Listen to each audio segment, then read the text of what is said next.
Okay, everyone, let's get right into the stock market technical analysis.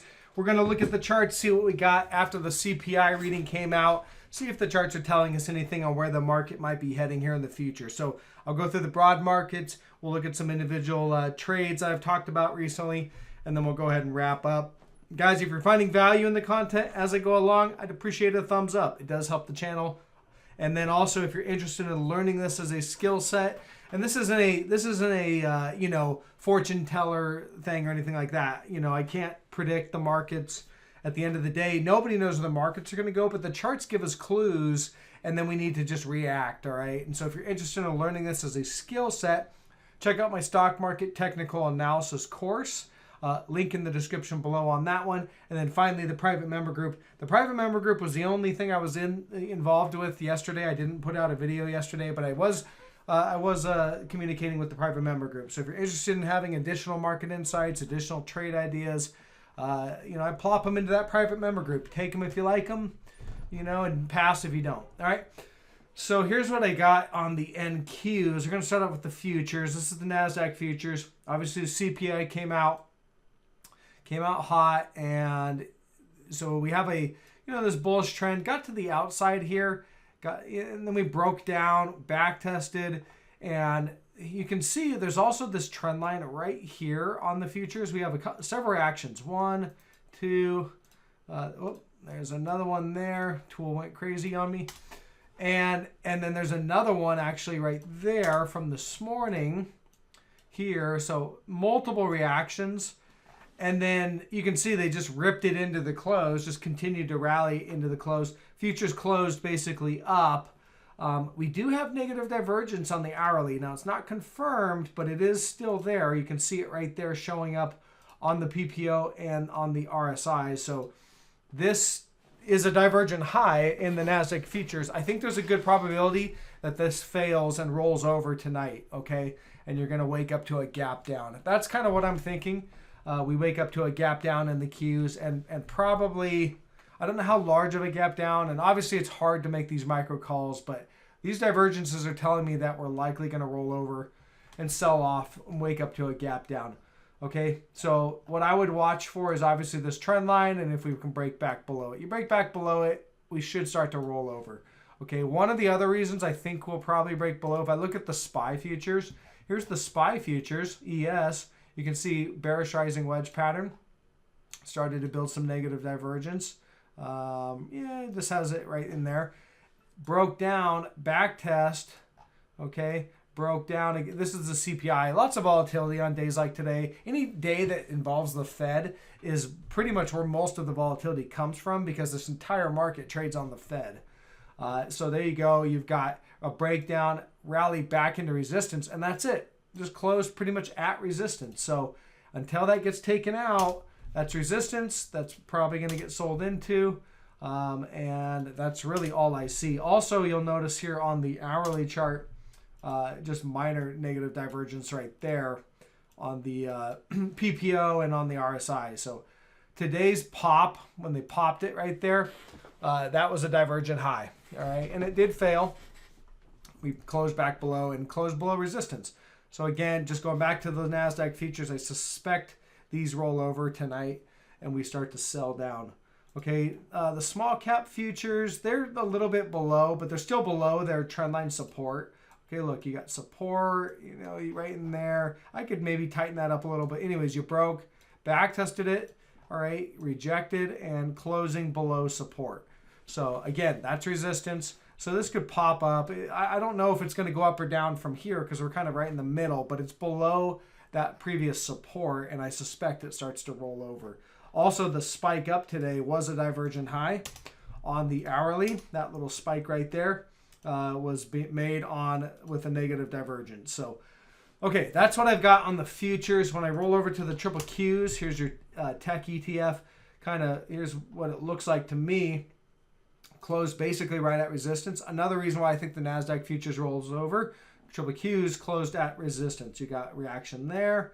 There's another one. And today closing right there at resistance. So that has not been negated. Now, I you know, I'm not super confident that we can't pop this maybe and run up and maybe do a back test of this trend line, put in a divergent high on kind of the larger time frame. But I don't know. I think it makes sense. Risk reward is better to be short here than long. Okay, so that's how I'm playing it. Just not a full size position. I'll probably add on moves down. Or obviously, if I go to the daily chart here, flip over to the daily, you can see, you know, we could just briefly pop up and make a new high and put in kind of some negative divergence. All right, just starting to put that in. So that's completely possible. I don't know if that's going to happen. So I think it makes sense to have the size of a position where you're able to ride it out, because I do think that, you know, if we make a new divergent high on the daily chart, it's likely going to top out right up here around 314 and then roll over. And it would just make sense to not be too heavy in a position that you can't ride out a move against you without getting shaken out. All right, so that is what I got. All right, I think we roll over and gap down, but I can't put 100% confidence in it, obviously. Nothing's 100% in this game, so manage your risk. Okay, the S&P 500, no real, you know, there actually, I take that back. There is negative divergence on the daily chart on the S&P 500 on the PPO, and not quite there on the RSI. If I zoom in on the RSI, let me go ahead and zoom in if I can grab it. Okay, there it is. You can see here on the daily chart, yeah, we do actually have some negative divergence right there. And so that is, well, that goes way out. I don't really usually like to extend it that far out. So yeah, I don't see the negative divergence there on the daily RSI. It is there on the PPO, not on the RSI. So whether this chops around a little more, I'm not 100% confident. Down on the hourly, minor resistance here. All right, we've got 3 reactions. We're below that point. So I think this is what I'm guessing. We pull back to this major trend line. This is your bull trend that we've been in since, you know, basically since this rally started. This is the trend. So I think we pull back to there. Down there, there's massive support down there. So that's kind of going to be the point where we're going to really have to have a battle and figure out where this market wants to go next. If I go now back to the daily, that area down there is big support, because that's, you can see this trend line comes in line. This is the bear market trend line, and that comes in right there along with this trend. So you have kind of dual support right in there. I think we drop down to that dual support and do a back test, and then from there we'll figure out where this market wants to go, whether it wants to rally for another leg higher or whether it's going to break back into the bear trend. And this is a big old bull trap. I mean, if I had to lean one way, I think we're in a bull trap, but just because the general market is in a bear market and we have not changed that. But, we'll have to wait and see. So for now, just looking for that move down, and then we'll probably cover and then look to maybe reshort if we get that signal, that sell signal that we had a big bull trap. Okay, let's look at some individual trade ideas. Here's the semiconductors, SOXX. You'll see here basically what we have, and tomorrow we'll be telling, but we obviously have a trend line, a bull trend there. We broke trend. All right, we broke trend with some negative divergence showing up, and we just back tested. That's all that has been going on. So until that changes, this is a back test. I think we'll roll over. So that's all I have on the semis. And then it's very similar, like NVIDIA, one of the largest semis, kind of the same thing. There's your bull trend, broke trend. And I had one person comment that clearly the trend is up, and that, someone said that basically clearly the trend is up and that's it, basically. And I just don't see that. Yes, this is an uptrend right here for sure, but that trend has been broken. All right. In NVIDIA, there it is, breakdown. Okay. And you have a back test. That happens sometimes, this washes out shorts, things like that.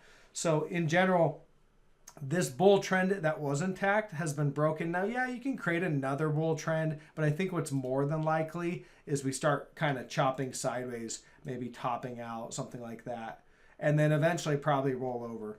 Okay, so I would be looking for lower prices here in the near term on Nvidia. We did just make a new divergent high. So this high right here, if I can mark it out, is a kind of a slightly higher high, but momentum you can see is clearly dropping off. So everything I see in this chart tells me it's a good bearish setup. And in general, you know, that's the thing. Most people, when the chart's going up, they're bullish, and when it's going down, they're bearish. I typically am usually going to be the opposite. I mean, not always, obviously, but when the charts tell me to, that's what I'm going to look for. So I think this upward trend has pretty much run its course, and we're about to either chop sideways or start that downtrend. I would lean more to the downtrend if I go to the daily on this one. Again, I would lean, now we don't have daily divergence, but we do have it there on the hourly, but I would lean for a move to backtest this trend line. This is your bear trend. I could probably even adjust it slightly, but in general, our bear trend is here, and I could see us coming in for a backtest. So that's what I have on that one. Okay, on natural gas, you can see here on this continuous contract, basically we have a breakout now. It's not super impulsive for sure, but here on the daily chart, you can see we're in this pretty steep downtrend, and we just started to break out. It could chop sideways, could rally pretty strong. It's really hard to say. When I look at UNG, that one already broke out, and really it's just been chopping sideways for the last few days. We've just been going sideways. So here's the range that I have. If I go to the hourly, basically you can see top of the range about 888, 89, bottom of the range 813, and we're just kind of chopping within the range. So yeah, that's it. We need to see a breakout to the upside in order to trigger the next buy signal. All right, CAT, no indication that we have changed trend. I still believe we are in a downtrend. We've just kind of gone nowhere in the last couple weeks. So again, I think we're still downtrending. I'm looking for lower prices there. No change in the posture. We're coming off a divergent high on the daily chart, and these are typically good for, you know, decent sized swing trades. Right now, from the all-time high, we've dropped about 9%. So I think we're probably good for, you know, quite a bit more there on that one. So that is it on CAT.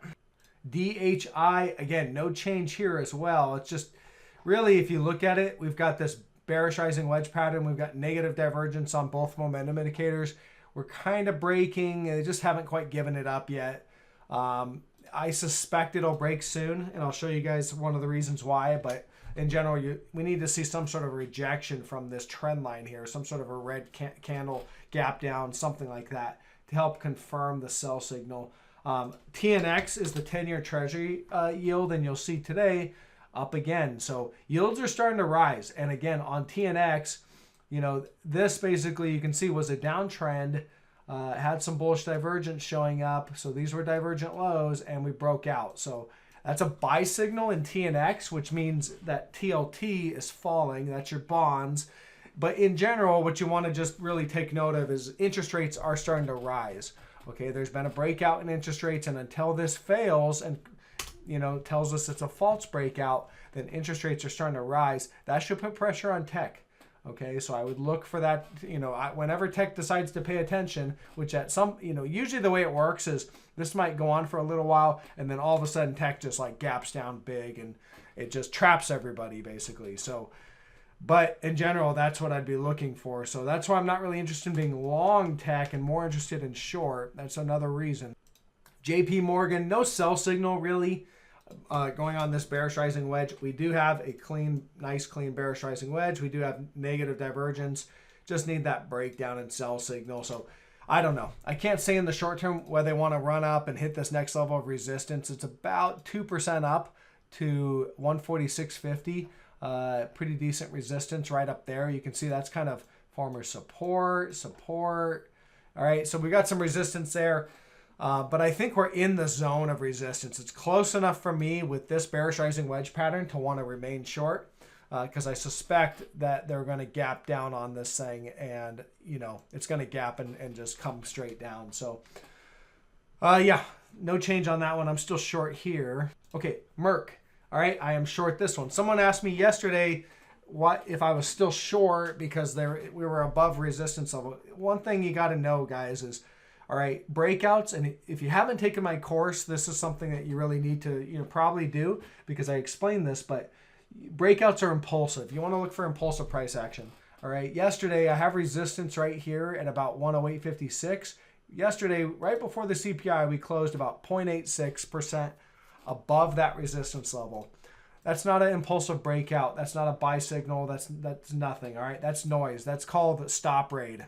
All right. If you're short, they pop it up there, close it up there just briefly, run a bunch of stops, and then it reverses. All right. So, and then you see today, again, nothing definitive with today's price action, still just basically right around that support level. So we need to see where this goes in the future. My guess is it breaks down and we start to head lower. Okay, so that's what I'm betting. I'm short on this one. And again, we're just coming off this nice divergent high here. This isn't us uptrend. All right, we put in negative divergence on the daily chart. Nice big sell signal.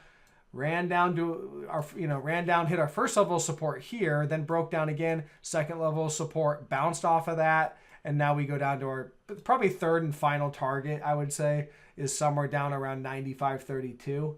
Okay, so that's where I'm looking for the next move lower. And from my perspective, that's a drop of about, depends. The 200-day moving average is about 11%, and then this one is about 12.5%.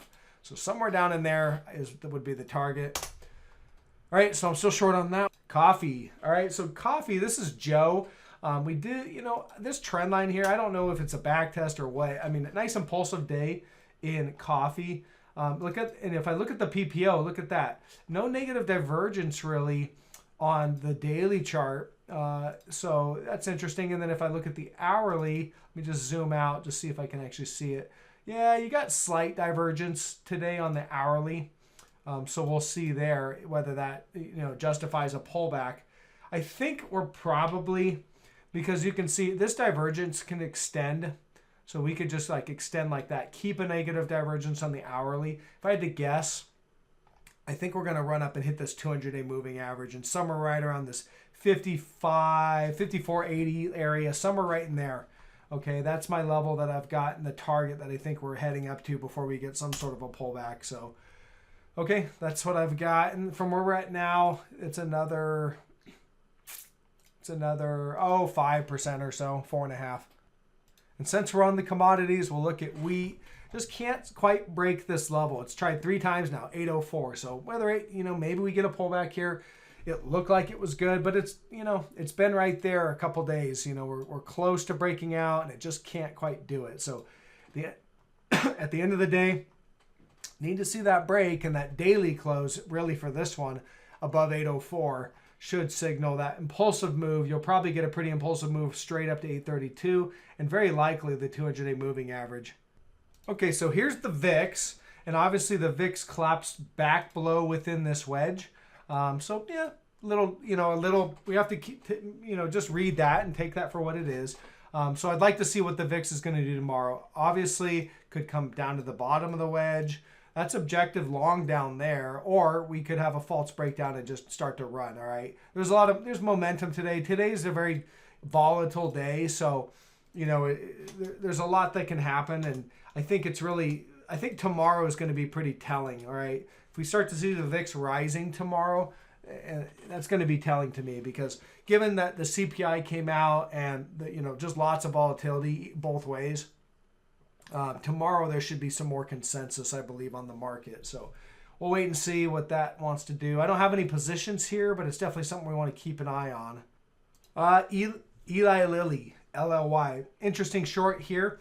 So on this day, this is a daily chart, and you'll see, okay, we've got this bearish rising wedge pattern there. We broke down right there. There's your breakdown and sell signal. And over the last couple of weeks, we've just ran up for a back test. So there's your breakdown, run up for a back test. It's objective to short right here. This came with negative divergence on the daily chart.